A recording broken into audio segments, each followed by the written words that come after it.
Assalamualaikum warahmatullahi wabarakatuh. Perkenalkan, nama saya Putri Anasta Abu Kasim dengan NIM 210811020096 dari Fakultas Ilmu Sosial dan Politik, Prodi Ilmu Administrasi Bisnis, Universitas Samratulangi Manado. Di sini saya akan mengulas sebuah buku untuk memenuhi tugas bahasa Indonesia. Yang pertama adalah identitas, yaitu penyampaian ciri-ciri serta wujud buku yang akan diulas.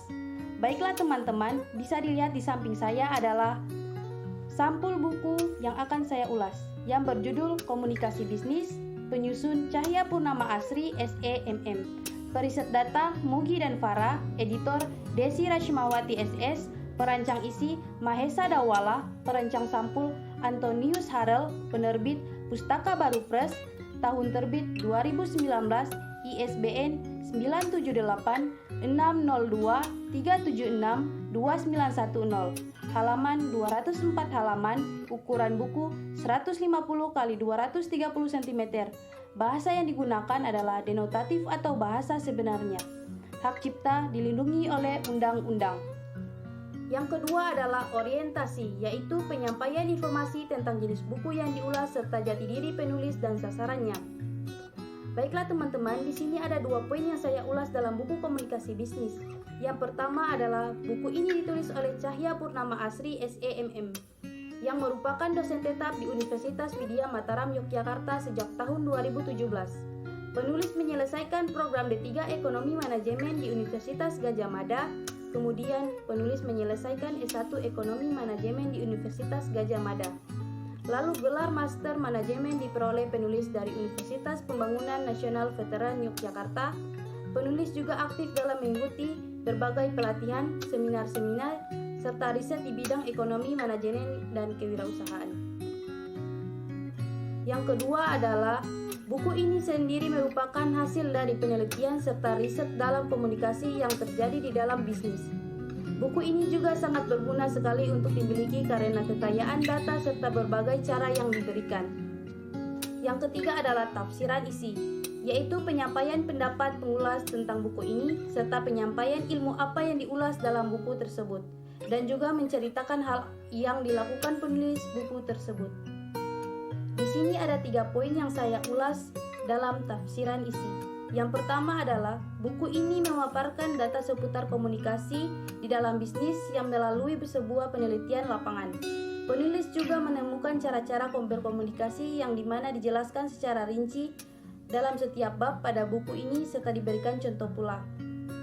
Yang kedua adalah di antara semua bab yang ada pada buku ini, bab yang sangat berkesan dan penting untuk dipelajari adalah bab 2, yaitu memahami komunikasi antara pribadi yang sering sekali terjadi di kalangan masyarakat, sehingga sangat penting untuk dipelajari karena masih banyak orang yang salah paham dengan berkomunikasi sehingga dapat terjadi yang tidak diinginkan. Yang ketiga adalah dengan penelitian dalam komunikasi bisnis juga dapat membantu menghubungkan sekelompok orang dalam suatu anggota organisasi yang terpisah dari anggota lainnya, serta dapat menjadi solusi dalam suatu masalah yang terjadi. Yang keempat adalah evaluasi, yaitu penyampaian penilaian terhadap buku yang diulas dalam berbagai hal dengan menunjukkan keunggulan dan kelemahan melalui perbandingan buku sejenis. Di sini ada 4 poin yang diulas dalam evaluasi. Yang pertama adalah banyak sekali keunggulan yang terdapat pada buku ini. Di antaranya adalah pembahasan pada buku ini yang sangat terstruktur sehingga dapat membuat pola pikir pembaca menjadi terarah dan sangat mudah untuk dimengerti langkah-langkah serta ilmu yang diberikan. Penyajian bab 1 sampai dengan bab 9 yang telah disesuaikan dengan kompetensi pembelajaran terkini yang menjadi keunggulan dalam buku ini. Yang kedua adalah akan tetapi buku ini juga memiliki kelemahan yang terdapat pada bahasa dan kalimatnya yang masih kurang baik karena masih ada banyak kata-kata yang susah dimengerti. Karena kata-kata tidak begitu mudah dipahami sehingga pembaca harus lebih serius serta berkonsentrasi penuh saat membacanya.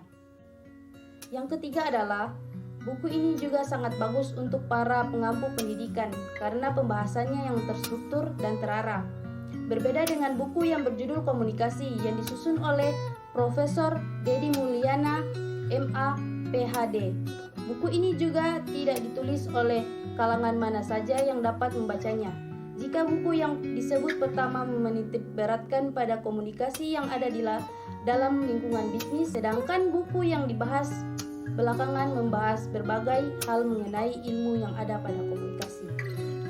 Yang keempat adalah, meskipun terdapat perbedaan pada kedua buku tersebut, dalam hal pendekatan, buku ini ditulis untuk sesuatu hubungan komunikasi yang terjadi dalam suatu kelompok serta masyarakat yang dilakukan secara verbal atau non-verbal.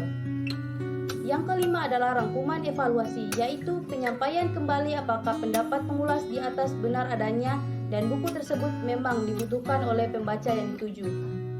Buku komunikasi bisnis ini sangat berguna sekali bagi semua orang, terutama untuk pengampu pendidikan, dikarenakan informasi yang ada pada buku ini yang sangat terperinci serta dapat dijadikan contoh untuk kehidupan sehari-hari.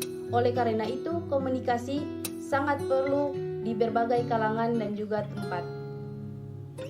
Baiklah, atas presentasi yang saya berikan, apabila ada kesalahan kata atau kalimat yang saya ucapkan, saya mohon maaf. Wabillahi taufiq wal hidayah. Wassalamualaikum warahmatullahi wabarakatuh.